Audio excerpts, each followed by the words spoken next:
PCC chief Govind Singh Dotasra मंगलवार की रात क्षेत्र के दौरे पर रहे। इस दौरान उन्होंने प्रधान मोहिनी देवी खिच्चर की सास एवं कांग्रेस नेता इंदिराज खिच्चर की माता चावली देवी के निधन पर उनके निवास पर पहुंचे तथा शोक प्रकट किया।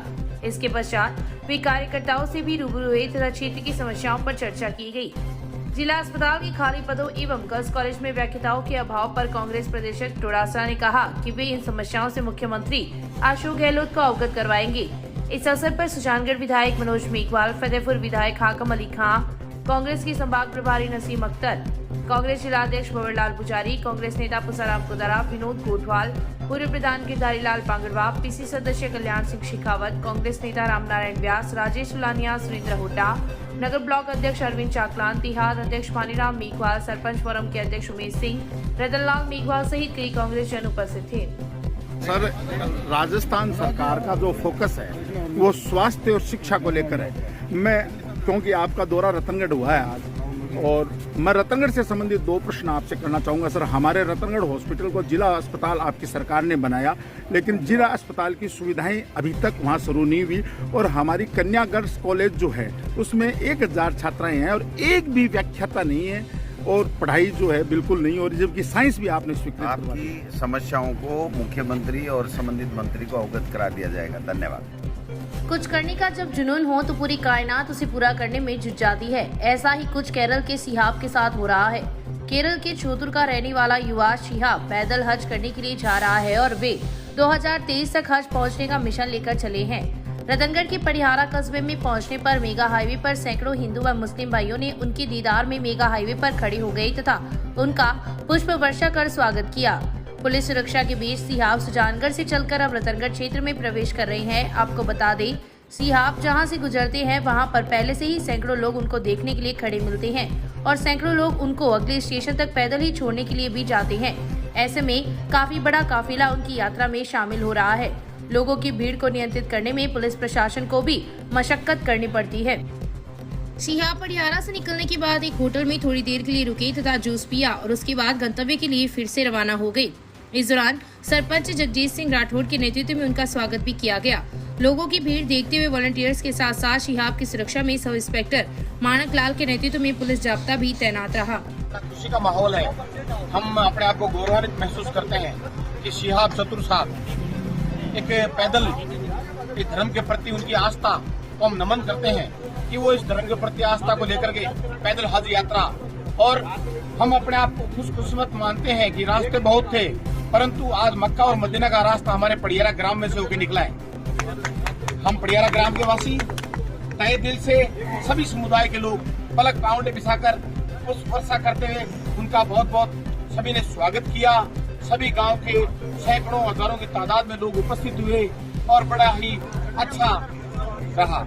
आज हम मालिक से ये भी दुआ करते हैं कि मक्का मदीना हज यात्री पैदल यहाँ से जो निकले हैं, हमारे गांव की भी ये प्रेम और भाईचारे की दुआ मालिक को पहुँचाए। मालिक हमारी दुआ कबूल करे। बहुत बहुत धन्यवाद।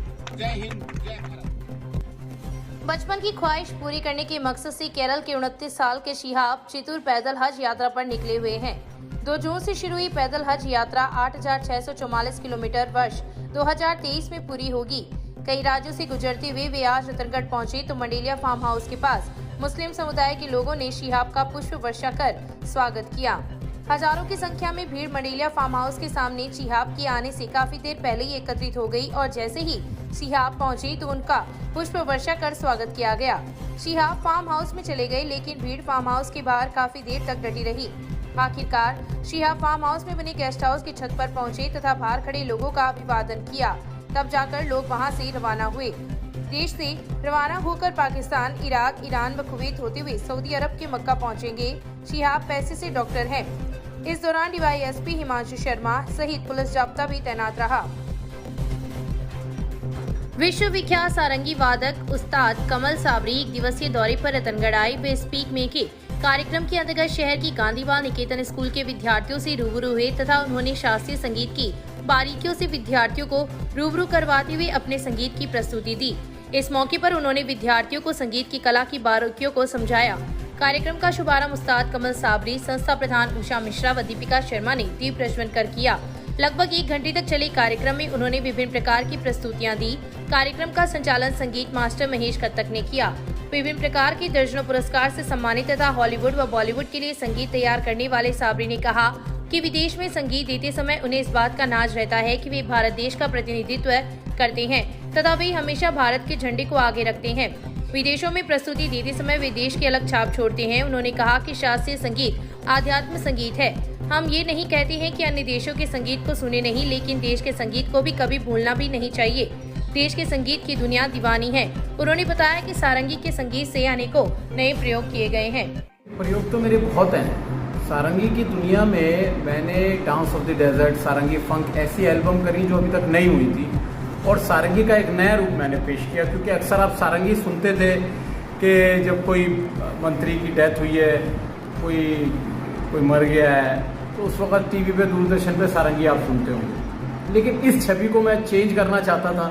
इसी वजह से मैंने सारंगी का एक नया रूप पेश किया दुनिया के सामने, जिसका नाम था डांस ऑफ द डेजर्ट। क्योंकि लोग सारंगी को एसोसिएट करते थे हमेशा सैड म्यूजिक से, रोने के संगीत से, मार्मिक संगीत से, क्योंकि इस तरह का इमोशन सारंगी में बहुत अच्छा लगता है। लेकिन क्योंकि इसका नाम 100 रंगी है, तो मैंने सारंगी के और भी कलर्स पेश करने की कोशिश की, जिसमें सारंगी खुशी के मौके पे किस तरह बजेगी।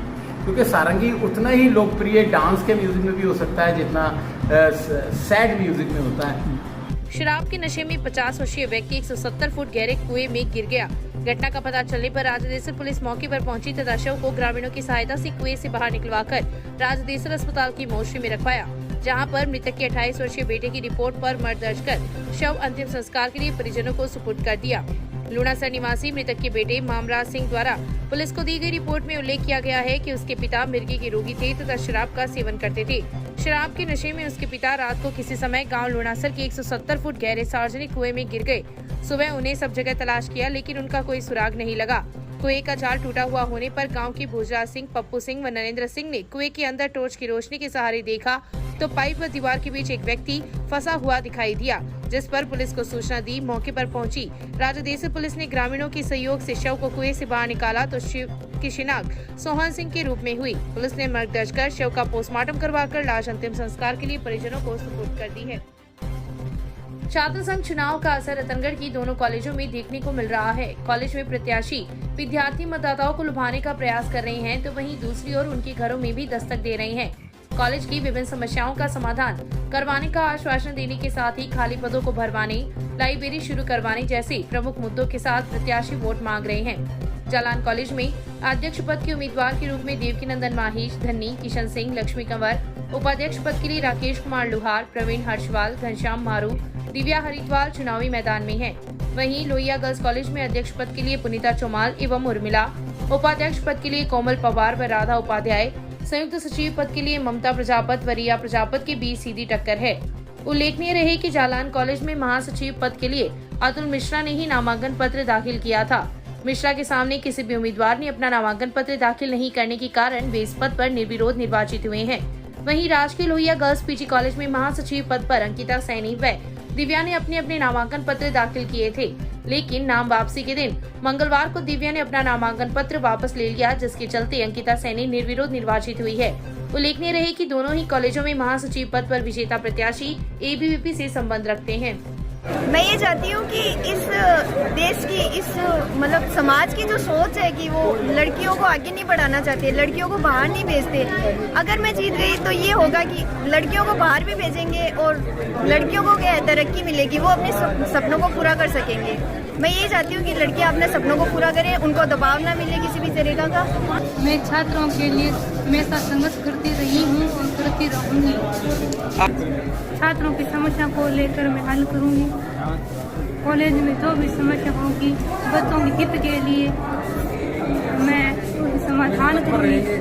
मैं देखो जो मेरे से मेहनत की जा रही है, मैं मेहनत कर रहा हूँ। जितना भी विद्यार्थियों को जो भी कमी दिक्कत आ रही है वो हर समस्या का समाधान हम करा रहे हैं। हम चाहते हैं कि हम जीतें, हम सब साथ लड़ेंगे और जीतेंगे और सबका साथ सबका। हमने कार्य योजना बनाई है कि हम चाहते हैं कि कोई भी स्टूडेंट को, जो कोई भी हो, बहन हो, भाई हो, कोई 36 कौम का हो, हम सभी को साथ लेकर सब काम कराएंगे। मैं यहाँ 4 सालों से संघर्ष कर रहा हूँ। ठीक है, मुद्दे बहुत सारे हैं कॉलेज के, लेक्चरर की कमी है यहाँ पे, बच्चों को अच्छी शिक्षा नहीं मिल रही है फिलहाल।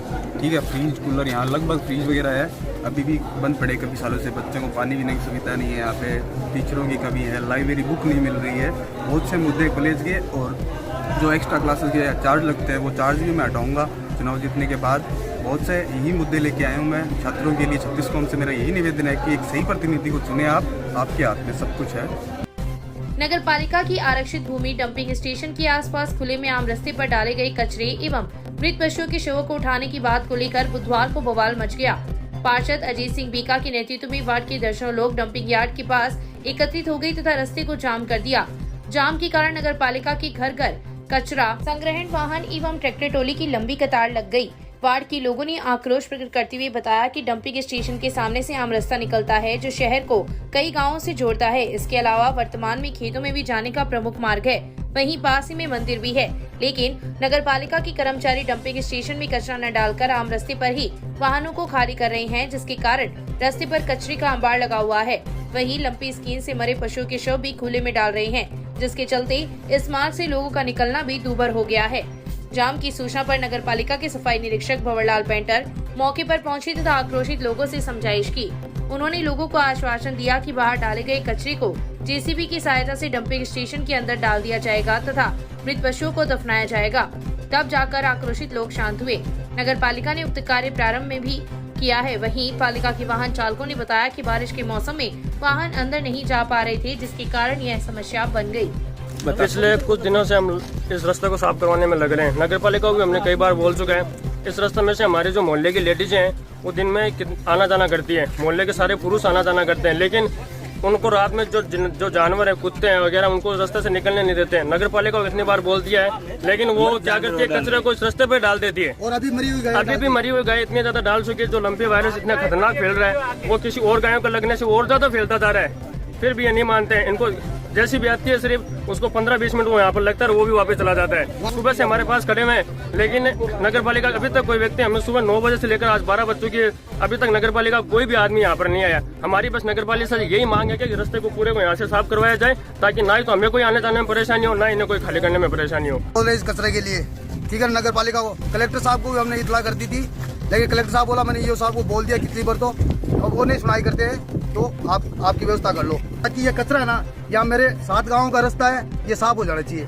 और उधर यहाँ मेरे मंदिर है भगवान का, बाणिया लोग आने बंद कर दिया इन लोगों ने कचरा डालने के बाद में, तो उनकी भी अभी तक सफाई नहीं हुई। छात्र संघ चुनाव को लेकर शहर की राजकीय जालान पीजी कॉलेज एवं राजकीय लोहिया गर्ल्स पीजी कॉलेज के प्रशासन ने अपनी तैयारियां शुरू कर दी है। जालान कॉलेज के प्राचार्य कल्याण सिंह चारण ने बताया कि कॉलेज के पंजीकृत विद्यार्थी 25 अगस्त तक अपना परिचय पत्र प्राप्त कर सकते हैं, ताकि छात्र संघ चुनाव के दौरान उन्हें मतदान का प्रयोग करते समय किसी भी प्रकार की परेशानी का सामना नहीं करना पड़े। बिना परिचय पत्र के अभाव में मतदान से वंचित रहना पड़ सकता है। मुख्य चुनाव अधिकारी डॉक्टर केसी जोशी ने बताया कि परिचय पत्र लेने के लिए विद्यार्थी अपना फीस जमा कराने की रसीद एवं एक मूल आईडी साथ लेकर आए। अखिल भारतीय कांग्रेस कमेटी व प्रदेश कांग्रेस कमेटी के निर्देशानुसार महंगाई पर हल्ला बोल रैली की तैयारियों को लेकर जिला कांग्रेस कमेटी की बैठक गुरुवार को होगी। जिला महामंत्री रामनारायण व्यास ने बताया कि गुरुवार की सुबह 11 बजे चूरू के श्री राम मंदिर गेस्ट हाउस में होने वाली बैठक में पार्टी संगठन की पदाधिकारी, जनप्रतिनिधि व कार्यकर्ता उपस्थित रहेंगे। इस दौरान 4 सितंबर को दिल्ली की रामलीला मैदान में आयोजित होने वाली महंगाई पर हल्ला बोल रैली की तैयारियों के संबंध में चर्चा की जाएगी। लोक सेवा ज्ञान मंदिर ट्रस्ट द्वारा लंपी स्किन संक्रमण से ग्रसित गोवंश के बचाव के लिए पशुओं को विशेष प्रकार का आहार देने की मुहिम बुधवार से शुरू की है। ट्रस्ट के प्रभारी राजीव मंगलहारा ने बताया कि संक्रमण जैसी बीमारी को देखते हुए ट्रस्ट के कार्यकर्ताओं ने गोवंश की सेवा के लिए उनकी दवा व खाने की व्यवस्था के लिए भामाशाहों द्वारा प्रदत्त बाजरे का आटा, हल्दी, अजवाइन, गुड़, अदरक आदि से दवा तैयार की जा रही है, जो तैयार होने के बाद गोवंश को दी गई। इस कार्य में ट्रस्ट से जुड़े सभी कार्यकर्ता निरंतर कार्य कर रहे हैं। इस अवसर पर ट्रस्ट के सह संयोजक अतुल वर्मा, पवन सोलंकी, संतोष माटोलिया, पवन सैनी, प्रवीण सोनी, पंकज चुमाल, प्रवीण वर्मा सहित कई कार्यकर्ता उपस्थित थे।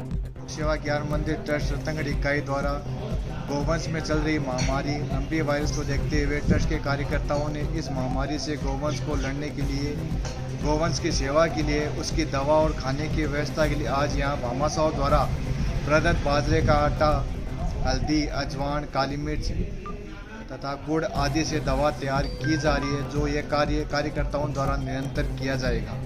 गौ माता हमारे देश की राष्ट्रीय धरोहर है, जिसको बचाने के लिए सभी देशवासियों को आगे आना चाहिए और जितना हो सके उतना सबको गौ सेवा में अपना योगदान देना चाहिए। जय हिंद, जय भारत। अभिभाषक संघ के सदस्य आशुतोष पुरोहित ने अपनी मां और मीरा देवी पुरोहित की द्वितीय पुण्यतिथि पर बुधवार को अभिभाषक संघ को 25 कुर्सियां प्रदान की है। इस दौरान अतिरिक्त मुख्य न्यायिक मजिस्ट्रेट कन्हैयालाल पारीक के मुख्य आतिथ्य में कार्यक्रम का आयोजन हुआ, जिसमें एडवोकेट पुरोहित को प्रशस्ति पत्र देकर सम्मानित किया गया। समारोह को एडवोकेट रामतार पारीक, घनश्याम चंद्र सोनी, माणकचंद जोशी, सौनमल चमड़िया ने संबोधित करते हुए पुरोहित को साधुवाद दिया। इस दौरान अभिभाषक संघ के अध्यक्ष रोहितास सिंह राठौड़ ने कहा कि उच्च न्यायालय द्वारा अनुमोदित की गई न्यायालय परिसर की 6 बीघा भूमि एवं अभिभाषक संघ की 2 बीघा भूमि का नामांतरण हो चुका है। इस अवसर पर एडवोकेट देवेंद्र कुमार चोटिया, जगदीश प्रसाद शर्मा, राजकुमार चोटिया, महावीर सिंह राठौर, बजरंग गुज्जर, महेंद्र डूकिया, प्रमोद इंदौरिया, रजनीकांत सोनी, मनीष शर्मा, देवी सिंह राजपुरोहित, शोभा गुज्जर, रोहित सिहा, कमल सोनी, लोकेंद्र जेवलिया, हरीश जसैल, रामोतार ठटेरा सहित कई लोग उपस्थित थे। संचालन एडवोकेट महावीर प्रसाद सिहाग ने किया। महिला एवं बाल विकास विभाग के तत्वाधान में बुधवार को आंगनबाड़ी केंद्रों पर महिलाओं को पोषण आहार का वितरण किया गया। गांव सैला एवं शहर की वार्ड 12 व 18 के आंगनबाड़ी केंद्रों बाल विकास परियोजना अधिकारी डॉक्टर प्रियंका द्वारा प्रोस्टेट पूरक पोषाहार में गर्भवती, धात्री एवं बच्चों को फोर्टिफाइड मीठा दलिया, मूंग दाल, चावल, खिचड़ी व सादा दलिया वितरण किया गया। परियोजना अधिकारी द्वारा पोषाहार की गुणवत्ता उपयोगिता के बारे में बताया गया। इस दौरान महिला पर्यवेक्षक कंचन शर्मा द्वारा पोषाहार को बनाने का तरीका भी बताया। इस अवसर पर कार्यकर्ता मनभरी देवी, सहायिका लक्ष्मी देवी, मैना गायत्री सहित कई महिलाएं व बच्चे उपस्थित थे। बारिश की वजह से तहसील के गांव पाबूसर की राजकीय उच्च माध्यमिक स्कूल का खेल ग्राउंड पानी से लबालब हो गया तथा प्रिंसिपल की कार को भी नुकसान हुआ था। साथ ही अध्ययनरत विद्यार्थियों को भी काफी परेशानी का सामना करना पड़ा। इस स्थिति को देखते हुए स्कूल के ग्राउंड की दशा सुधारने के लिए ग्रामीण जन एवं स्कूल प्रशासन ने शुरुआत की है। इनके सहयोग से उक्त ग्राउंड में 6 फुट ऊंचाई तक मिट्टी का भराव कार्य मंगलवार से शुरू किया गया है, जो आगामी 15 दिनों में पूरा होगा।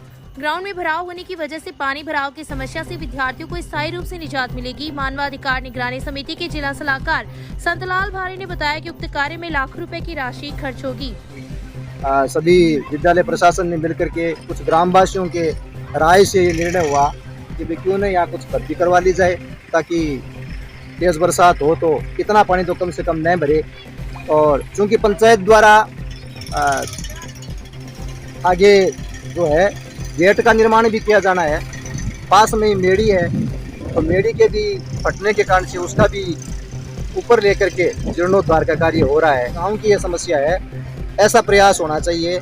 हम सभी मिलकर ये प्रयास करें कि जैसे भी हो पुनः और ये जो पानी की निकासी का गाँव का मुख्य वाणिज्यिक प्रबंधक जयपुर हरीश मीणा के हस्ताक्षर युक्त जारी हुई पत्र के अनुसार बीकानेर मंडल के अंतर्गत आने वाले स्थानीय जंक्शन पर विकास के कार्य होंगे। पार्षद नंदकिशोर भार्गव ने बताया कि कुछ दिनों पूर्व शहर का एक प्रतिनिधि मंडल DRM बीकानेर से प्रयागराज ट्रेन के संचालन को लेकर मिला था, जिसके अंतर्गत प्लेटफॉर्म संख्या 4 की ऊंचाई बढ़ाने तथा कोच व डिस्प्ले बोर्ड स्टेशन पर लगाने की मांग प्रतिनिधि मंडल ने रखी थी। जारी पत्र में उल्लेख किया गया है कि जंक्शन पर निर्मित 4 नंबर प्लेटफॉर्म की ऊंचाई बढ़ाई जाएगी तथा जंक्शन के प्लेटफॉर्म पर कोच डिस्प्ले बोर्ड तथा यात्री विश्रामालय में ट्रेन डिस्प्ले बोर्ड लगाए जाएंगे। वहीं प्लेटफॉर्म संख्या 2 व 3 पर सुविधाओं का निर्माण पूर्व में ही हो चुका है। इस विकास कार्य की स्वीकृति मिलने पर रेल विकास समिति के सदस्यों ने रेल प्रशासन का आभार जताया है। भार्गव के अनुसार प्रतिनिधि मंडल में सामाजिक कार्यकर्ता अभिषेक शर्मा, सचिन विरमानी, अनिल भार्गव, जय कुमार शर्मा, कुलदीप चौधरी, रामोतार बुबना, अयूब खोकर, रंजनी चोटिया, राजेश भावनानी, महेंद्र इंदौरिया शामिल थे। भार्गव ने बताया कि प्लेटफॉर्म संख्या 4 की ऊंचाई बढ़ने के साथ साथ उस पर टीन शेड का निर्माण भी होगा।